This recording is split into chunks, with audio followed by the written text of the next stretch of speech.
China no solo existe en los rincones más oscuros de Internet, esto es en vivo. Un blogger fue atacado con un cuchillo frente a su audiencia en plena transmisión. Una mujer se puso en vivo y su ex le prendió fuego mientras el stream seguía corriendo. Y después está la estafa que tuvo a Internet en llamas durante días. Una persona encantadora en línea, chats privados, grabaciones secretas. Y de repente, cientos de personas quedaron expuestas al mismo tiempo. 3 casos, un mismo patrón.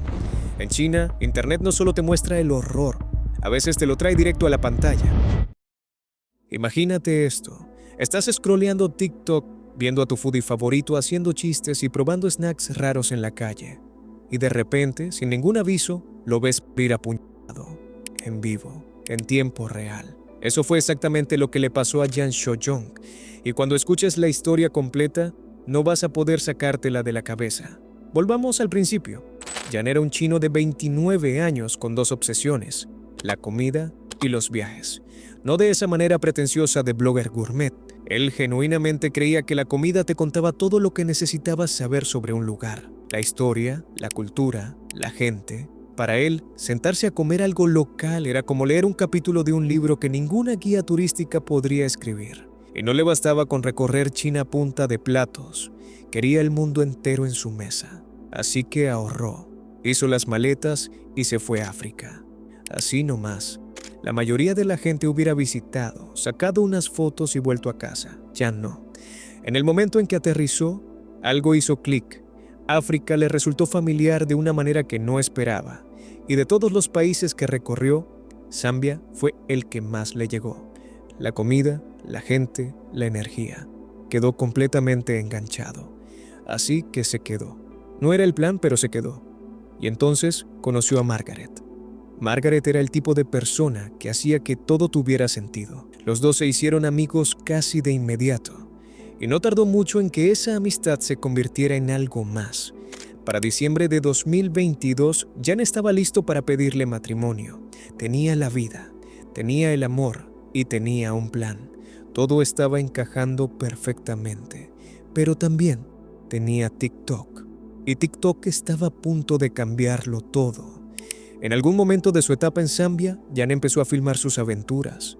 Le puso al canal Gordo se va a África, lo cual honestamente te dice todo lo que necesitas saber sobre su onda.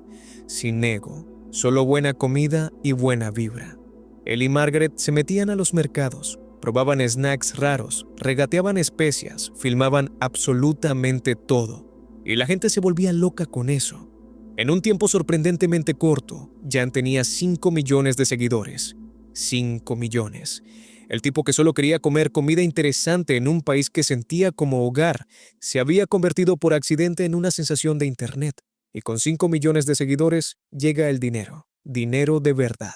Jan ahora ganaba más con los lives de lo que había ganado haciendo cualquier otra cosa. Así que decidió dar el siguiente paso. Quería un equipo, gente que lo ayudara a mantener el ritmo del contenido, a crecer y a ser parte de lo que había construido. Ya había una comunidad creciente de jóvenes chinos viviendo en África, algunos intentando abrirse camino como influencers. Jan se contactó con ellos, los fue sumando y armó algo de verdad. Así fue como conoció a Feng Shuihong. Feng tenía 37 años, tenía un blog llamado Aeon da vueltas por el mundo, y sobre el papel parecía encajar bien, pero desde el principio algo no cuadraba. El resto del equipo lo sintió de inmediato. El contenido de Feng era incómodo, difícil de ver. El tipo de videos que te hacen hacer una mueca y seguir scrolleando. Su energía no pegaba con la del grupo. Mientras que Jan era cálido y cercano, Feng se veía rígido y raro. Pero a Jan no le importó. Le cayó bien, le dio una oportunidad y lo mantuvo en el equipo más tiempo del que la mayoría hubiera aguantado. Solo que hay un límite para ignorar a alguien que rompe la dinámica de tu equipo. Eventualmente, Jan lo dejó ir. Lo hizo con clase, sin drama, sin escándalo público. Quedaron en buenos términos. Feng incluso pareció entenderlo, al menos por un tiempo. Feng siguió por su cuenta, dividiendo su tiempo entre Nepal y Zambia, todavía intentando hacer crecer su canal. Mientras tanto, los números de Jan no paraban de subir. Y fue ahí cuando algo oscuro empezó a pudrirse en la cabeza de Feng. La primera señal llegó cuando Jan hizo un viaje de regreso a China. Nadie sabe exactamente por qué. Probablemente solo extrañaba su casa, quería ver a su familia. Feng lo contactó antes de que se fuera y le entregó 10,000 yuanes, unos $1,400, pidiéndole que le comprara un iPhone nuevo mientras estaba allá. Cuando Jan volvió, no había iPhone, ni devolución del dinero, según Feng. El tema es que Jan lo negó rotundamente. Dijo que Feng nunca le había dado ningún dinero. No había pruebas de ninguno de los dos lados. Pero Feng no se quedó callado con su enojo. Lo llevó a TikTok, se puso en vivo. Le dijo a sus seguidores que Jan le había robado. Y de repente, Jan, que había pasado años construyendo su reputación como el tipo simpático y gracioso de la comida, tenía una nube oscura sobre su nombre. Algunos de sus seguidores empezaron a cuestionarlo. ¿Era un fraude? ¿Lo de buena persona era todo una actuación? Era la clásica imagen del pequeño contra el grande, el creador chico acusando al creador grande de aprovecharse de él. Lo que nadie se imaginaba todavía era que el creador chico era el verdadero depredador de esta historia. Jan al principio se quedó callado, no quería darle atención a Feng, pero el silencio solo hizo que Feng subiera el volumen. Las acusaciones se fueron volviendo cada vez más delirantes. Feng decía que Jan le había mandado comida contaminada con COVID, que Jan había enviado gente a su casa a destrozársela. Cero evidencia, absolutamente ninguna. Pero Feng no necesitaba evidencia, necesitaba combustible, y él mismo lo estaba fabricando. Jan finalmente se puso en vivo para cortar con eso de raíz. Negó todo, dijo que las acusaciones eran falsas y mantuvo la calma. Pero Feng siguió escalando, una y otra vez. Quedaba cada vez más claro que esto no era un malentendido ni un pleito por dinero. Era algo más oscuro, algo obsesivo. Feng había decidido que Jan era su enemigo y ninguna negación ni argumento lógico iba a cambiar eso. Y llegamos al 4 de diciembre de 2022. Jan y un grupo de amigos estaban en Katmandú, Nepal. Si nunca fuiste, Katmandú es uno de esos lugares que te golpea todos los sentidos a la vez. Templos, mercados, incienso, ruido, color por todos lados. Para alguien como Jan, que vivía para la comida y los viajes, era un paraíso. Se puso en vivo como siempre, con la cámara en mano, recorriendo el mercado, riéndose con su gente. En un momento, uno de sus amigos comentó al pasar que Feng vivía justamente en Katmandú. Jan se rió y dijo algo como: «Ya sé, vine a buscarlo para darle una paliza». Un chiste, obviamente un chiste. El tipo de cosa que dices cuando estás siendo sarcástico sobre alguien que te ha estado molestando en internet. Feng estaba viendo el live, lo había estado mirando y los había estado siguiendo por el mercado con un cuchillo en la mano, esperando. Cuando Jan y sus amigos doblaron hacia una calle más tranquila, Feng atacó. Lo apuntó varias veces, en la espalda, el pecho, el estómago, la cabeza. Cuando uno de los amigos de Jan intentó quitárselo de encima, Feng lo apuñaló a él también, varias veces en el estómago. El otro amigo salió corriendo. El live capturó el caos, gritos, la cámara girando sin control y luego nada. Pero aquí es donde la historia se vuelve verdaderamente perturbadora. Jan no perdió la vida de inmediato, cayó al suelo, sangrando por todas partes, visiblemente temblando, tosiendo sangre. Todo su cuerpo estaba empapado en rojo y se puede ver en las grabaciones de los testigos, gente que sacó el celular para filmar en lugar de ayudar, a Jan mirando la cámara, señalando un teléfono, intentando hacerle señas a alguien para que llamara a emergencias. Nadie se movió. Feng tampoco huyó. Se quedó ahí, mirando a Jan desangrarse en el pavimento mientras le gritaba insultos en chino, sin remordimiento, sin pánico, solo una rabia fría y satisfecha. El amigo que había huido volvió, vio lo que había pasado y finalmente llamó a los servicios de emergencia. Llegaron los paramédicos, pero era demasiado tarde. Jan había perdido demasiada sangre. Sus órganos estaban demasiado dañados. Esa noche fue declarado fallecido. Feng fue detenido en el lugar, ni siquiera intentó escapar. Y cuando lo llevaron, no mostró ningún tipo de culpa. Dijo que fue defensa propia, que Jan le había hecho daño, que Jan se lo merecía. A finales de diciembre hubo un momento de alarma cuando una cuenta a nombre de Feng apareció de la nada en TikTok, y la gente entró en pánico creyendo que de alguna manera lo habían liberado. pero eventualmente se supo que Feng seguía detenido y enfrentaba una condena de 25 años. La familia de Jan publicó un último video en su cuenta de TikTok, un homenaje a la persona que fue y a la vida que construyó desde cero, con nada más que curiosidad y amor por la comida. Aquí va la siguiente parte. Nunca pudo pedirle matrimonio a Margaret. Nunca pudo recorrer el siguiente país de su lista comiendo en cada esquina. Lo mató alguien en quien había confiado, a quien había guiado, a quien había intentado ayudar, simplemente porque esa persona no soportaba ver a otros triunfar. Ese es el lado oscuro de Internet del que nadie habla suficiente. No solo atrae espectadores, a veces atrae exactamente al tipo de atención equivocada. Y aunque esa historia ya fue suficientemente perturbadora, no es la única vez que Internet vio a alguien perder la vida en tiempo real. Porque al otro lado del mundo, otro live estaba corriendo, y otra persona estaba a punto de irse en cámara. Esta vez era una mujer, y esta vez quien le hizo daño era alguien que se suponía debía amarla. Imagínate esto, es una noche cualquiera de septiembre. Te llega una notificación de que tu blogger favorita acaba de ponerse en vivo. Le das tap, te acomodas y ahí está ella, sonriéndole a la cámara como siempre, cálida y feliz, haciéndote sentir como si estuvieras sentado justo a su lado. Miles de personas están viendo lo mismo, todas sonriendo de vuelta a sus pantallas. Y entonces entra su exesposo y le vacía gasolina encima. Esa es la historia de Lamu. Y una vez que la conoces, no te la puedes sacar de la cabeza. Lamu era una creadora de contenido china en Douyin, que es como TikTok se llama allá en China, y había construido una comunidad fiel haciendo algo hermosamente simple. Filmaba caminatas por las montañas de la provincia de Sichuan, recolectando hierbas, cocinando fideos de noche, riéndose de los pequeños contratiempos de la vida rural. Sin glamour, sin filtros, sin actuaciones. Solo ella, las montañas y una alegría contagiosa que hacía que la gente sintiera algo genuino.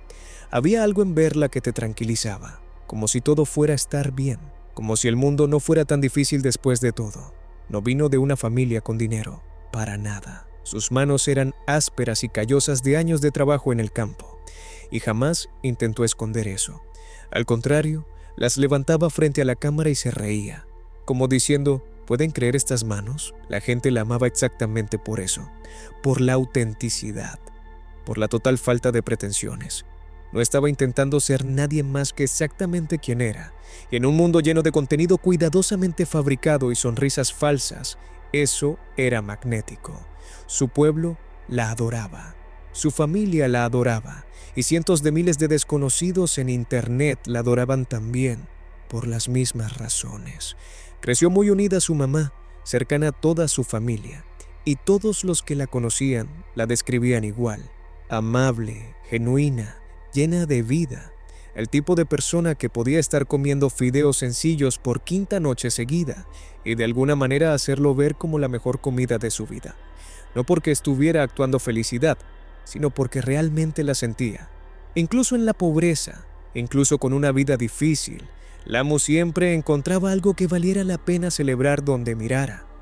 Su pueblo la conocía como la chica buena con la cabeza bien puesta, la que tenía un futuro brillante por delante, la que todos querían que le fuera bien. Lo que hace todo mucho más doloroso cuando te enteras de cómo era su vida en casa, detrás de puertas cerradas.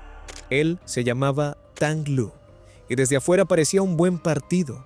Su familia tenía una tienda de té local. Tenían dinero, estatus, nombre en la comunidad. Pero debajo de esa superficie pulida, Tang Lu era un desastre total. Tenía una adicción al juego, tomaba mucho, andaba con gente que no iba a ningún lado y tenía un largo historial de hacer promesas grandes que nunca tenía intención de cumplir. Hacía poco se había mudado de vuelta con sus papás con el pretexto de ayudar a hacer crecer el negocio familiar. En realidad, lo estaba dejando seco, metiendo el dinero directo en deudas de juego y noches de parranda con sus amigos. Entonces conoció a Lamu y algo genuinamente pareció cambiar en él. Se sintió atraído hacia ella de inmediato y ella también se enamoró. Y por un tiempo real de verdad, cambió. Cortó con el grupo de siempre, dejó de tomar, se presentó a trabajar en la tienda de té, le metió horas de verdad, actuó como alguien que tenía algo que valía la pena proteger. La gente del pueblo no lo podía creer. Se casaron, tuvieron un hijo, construyeron algo que desde afuera parecía una vida genuinamente feliz. Por primera vez, Tang Lu parecía que de verdad podía estar bien. No duró. Poco a poco, en silencio, recayó. Primero volvió el alcohol, luego las drogas, luego el mismo círculo de personas del que el amo lo había ayudado a alejarse. Y cuando esa versión de Tang Lu regresó, trajo consigo algo más oscuro. Empezó el maltrato, físico, impredecible y ocurriendo detrás de puertas que el amo se aseguraba de mantener bien cerradas al mundo exterior. Mantenía esa sonrisa intacta cada vez que salía de la casa. Iba al mercado, saludaba a los vecinos, grababa su contenido, mientras volvía a casa con un hombre que le hacía daño. Nadie lo notaba. Nadie lo sabía. Cada vez que ella intentaba irse, él se derrumbaba. Literalmente se ponía de rodillas, suplicaba, lloraba, juraba por todo que nunca volvería a pasar. Y ella le creía, o quería creerle porque no estaba con él por el dinero de la familia, y no era ingenua. Genuinamente lo amaba y genuinamente creía que las personas podían cambiar. Ya lo había visto cambiar una vez. Seguía esperando verlo de nuevo. Tuvieron un segundo hijo. El ciclo continuó. Golpe, disculpa, promesa, repetir. En un momento, él incluso le dijo con toda la seriedad del mundo que si alguna vez lo dejaba, definitivamente iba a hacerle daño a sus 2 hijos. Así que ella se quedó y siguió sonriendo. Y el pueblo siguió creyendo que el amo tenía esta vida maravillosa y llena de vida. Los propios padres de él, que vivían bajo el mismo techo, le dijeron a la gente después que las peleas se habían vuelto tan constantes y interminables que básicamente habían dejado de escucharlas. Se había convertido en ruido de fondo, como un ventilador prendido en otra habitación. Lo escuchaban todas las noches y simplemente lo ignoraban. Ese solo detalle dice todo sobre lo normalizada que estaba la violencia dentro de esa casa. Eventualmente, algo rompió el ciclo. No fue una pelea, sino el dolor. La mamá del amo se enfermó y el amo volvió a casa para cuidarla. Pasar tiempo con su familia, lejos de Tang Lu, lejos del caos en el que había estado ahogándose. Le ayudó a recordar quién era. Luego, su mamá falleció. Y algo en el amo se asentó silenciosamente. Presentó el divorcio. Se mudó de vuelta con su papá y su hermano. Volvió a salir al campo a recolectar hierbas. Volvió a hacer streams. Volvió a reconstruir la vida que le habían ido quitando pedazo a pedazo durante años de amar a la persona equivocada. Se podía ver en sus videos, estaba más liviana. Era ella de nuevo. La sonrisa había vuelto. La real, la que le llegaba a los ojos. Su papá la escuchaba preparando el stream abajo y simplemente sonreía y se iba a otro cuarto para darle espacio, orgulloso de todo lo que estaba construyendo. Sus seguidores estaban felices de tenerla de vuelta. Todo apuntaba en la dirección correcta. Iba a estar bien. Se podía sentir. Y entonces, una noche decidió ponerse en vivo desde su cocina. Empezó como todos los demás streams. Su papá subió al piso de arriba. Miles de seguidores entraron en minutos. Ella estaba haciendo lo que siempre hacía, simplemente viviendo su vida frente a la cámara, siendo ella misma, haciendo sonreír a la gente desde el otro lado de una pantalla. Excepto que Tang Lu ya estaba afuera de la casa. Entró por la puerta con un cuchillo y un recipiente de gasolina. La agarró, le puso el cuchillo en el cuello y ella ya estaba empapada antes de que la gente que estaba viendo terminara de entender lo que estaba pasando. Ella le rogó que parara. Gritó. Su papá lo escuchó desde arriba. Ese sonido, la voz de su hija en terror puro, y bajó corriendo con su hermano. Y lo que se encontraron era algo que ningún padre debería ver jamás. Su hija empapada en combustible, una hoja en su cuello, su ex esposo parado ahí con una mirada vacía y sin ninguna duda. Su papá era mayor. Supo de inmediato que no podía enfrentarse físicamente a Tang Lu. Así que intentó pensar. Se movió hacia la puerta principal, crear una distracción, salir, buscar ayuda, llamar a los vecinos. Algo. La puerta no se movió. Tang Lu la había cerrado por dentro, trabada de alguna manera, asegurándose de que escapar no fuera a ser fácil. El papá encontró la puerta trasera y él y el hermano salieron por ahí, gritando en la calle pidiendo ayuda, a quien fuera, a la policía. En el momento en que cruzaron la puerta, la casa estalló. La llamarada se veía desde el final de la calle. Los vecinos salieron en tropel. El papá del amo intentó volver a entrar corriendo. Fue retenido físicamente por varias personas mientras gritaba que alguien salvara a su hija. La calle se convirtió en un caos total. Llegaron los bomberos, sirenas por todos lados, gente corriendo en todas direcciones, humo llenando el aire. Y en medio de todo eso, Tang Lu simplemente se alejó caminando. Una persona más corriendo en una multitud llena de gente corriendo. Nadie lo notó. Desapareció. El incendio duró 3 horas completas. Cuando los bomberos finalmente entraron, casi no la encuentran. El cuerpo del amo estaba tan gravemente quemado, más del 90%, que prácticamente se había fundido con el suelo. La única razón por la que identificaron que era un ser humano fue por la forma. Era irreconocible, pero estaba viva. De manera casi imposible, todavía estaba viva. La llevaron de urgencia al hospital y la pusieron en coma inducido. Las cuentas empezaron a subir de inmediato. Más de 1 millón de yuanes, unos $145,000, una cantidad que su familia no tenía manera de cubrir. Así que, su papá hizo algo que le costó todo emocionalmente. Fue a las redes sociales de ella, le contó a sus seguidores exactamente lo que le había pasado a su hija y pidió ayuda. No sabía qué tipo de respuesta esperar. Quizás nada, quizás un poco. Para la mañana siguiente ya habían superado la meta. Las donaciones siguieron llegando durante días, de seguidores de toda China, de todo el mundo, de personas que nunca habían conocido al amo, pero que habían pasado horas viéndola reír, recolectar hierbas, cocinar y simplemente existir con esa calidez que la mayoría de la gente pasa toda su vida buscando. Dieron porque ella también les había dado algo, aunque nunca lo supo. Tang Lu fue localizado y detenido. Fue condenado a cadena perpetua. Y 2 semanas después del incendio, el corazón del amo se detuvo. Su cuerpo había pasado por demasiado. El daño era demasiado severo. Falleció a causa de sus heridas, rodeada de su familia, después de una vida entera, haciendo que cada persona a su alrededor sintiera que el mundo era un lugar más cálido de lo que realmente es. Solo se había puesto en vivo. Solo estaba cocinando en su cocina, haciendo lo que amaba, siendo exactamente quien era. Y la persona que se suponía debía amarla más se aseguró de que el mundo entero lo viera. Ambas historias eran sobre personas que construyeron algo real en Internet, una comunidad, una audiencia, una vida, y se lo arrebataron de manera violenta. Pero la siguiente historia va a otro lugar, porque esta vez el peligro no venía de afuera, estaba incorporado en la plataforma misma. Ahora, sé lo que algunos están pensando al ver el próximo caso. ¿En serio? Todo el mundo ya sabe de ese. Y sí, tienen razón, fue un escándalo mundial, pero el tema es este. Este es mi primer video sobre Internet en China. Y armar un video así sin incluirlo no se sentía bien. Es demasiado relevante, demasiado conectado con todo lo que acabamos de hablar. Así que aguántenme, porque aunque ya hayan escuchado el nombre antes, el panorama completo vale la pena conocerlo.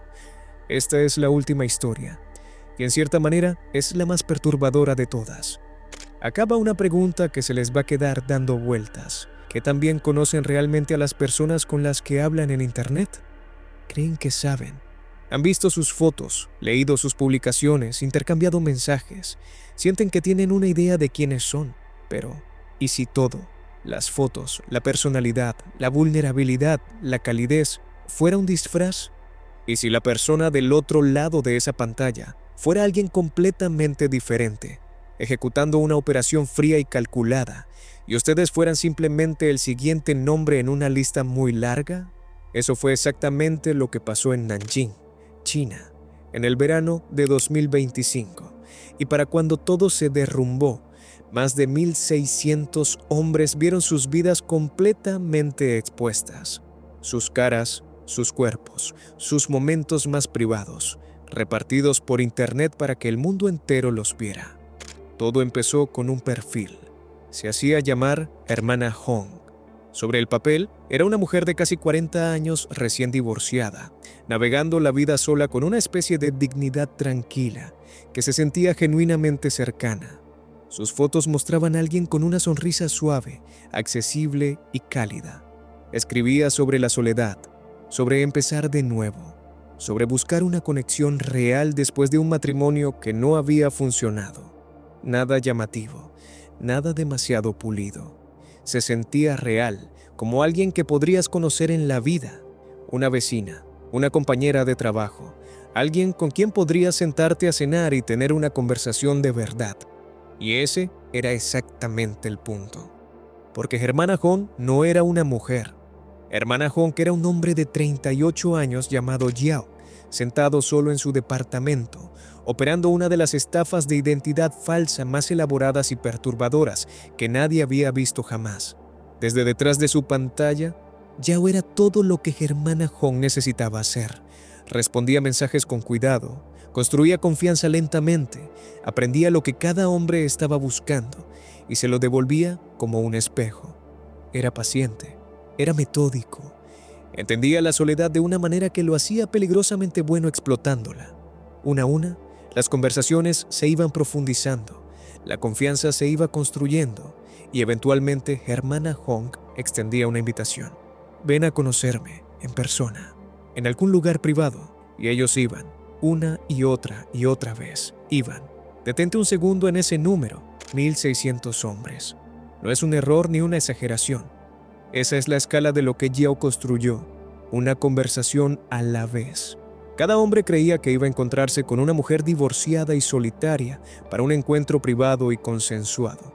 Ninguno tenía la menor idea de que estaba entrando algo que había sido planeado y ejecutado cientos de veces antes de que ellos llegaran. Pero aquí es donde se vuelve verdaderamente siniestro. Cada encuentro estaba siendo grabado. Yao tenía cámaras instaladas y funcionando antes de que alguien cruzara la puerta, ocultas, silenciosas, capturando todo en alta definición.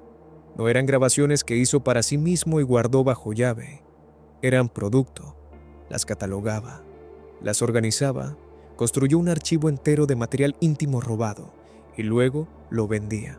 En foros privados, en grupos de mensajería clandestina, empaquetado y ofrecido a clientes que pagaban exactamente por ese tipo de contenido. Germana Hong no era solo una identidad falsa, era una marca.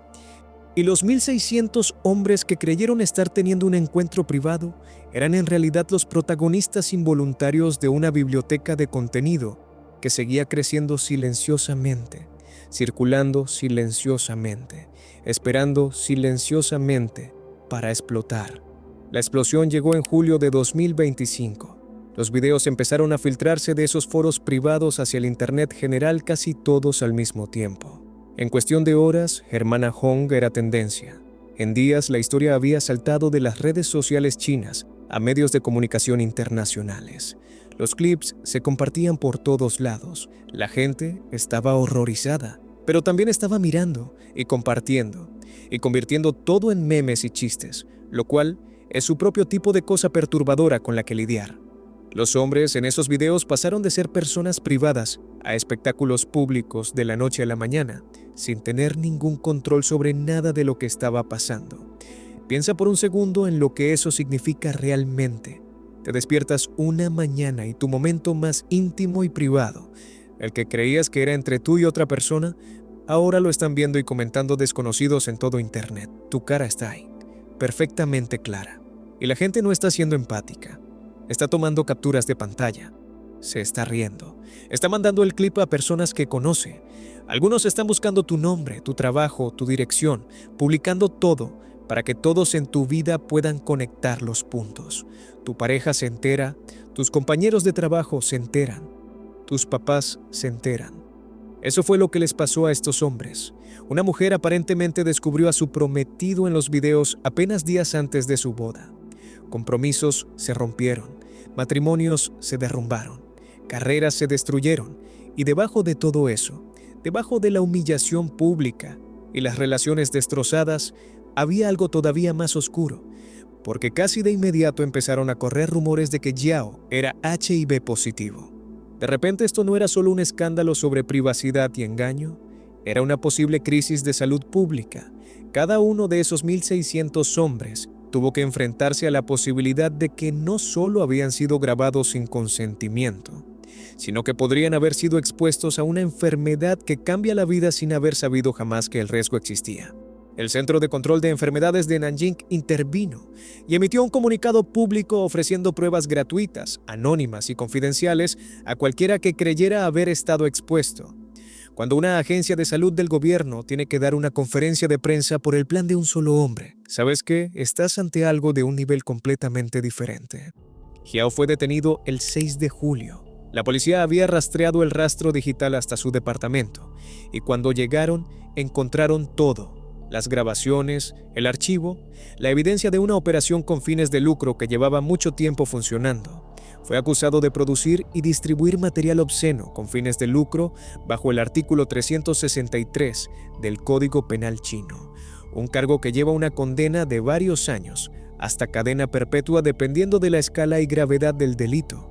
Dado el volumen del contenido, la cantidad de víctimas y el daño público generalizado causado por la filtración, los fiscales estaban buscando el nivel más severo de sentencia, lo que significaba que Jiao enfrentaba no menos de 10 años y potencialmente el resto de su vida detrás de las rejas, junto con la confiscación total de todo lo que poseía. Pero incluso con Jiao en una celda, el daño ya estaba hecho.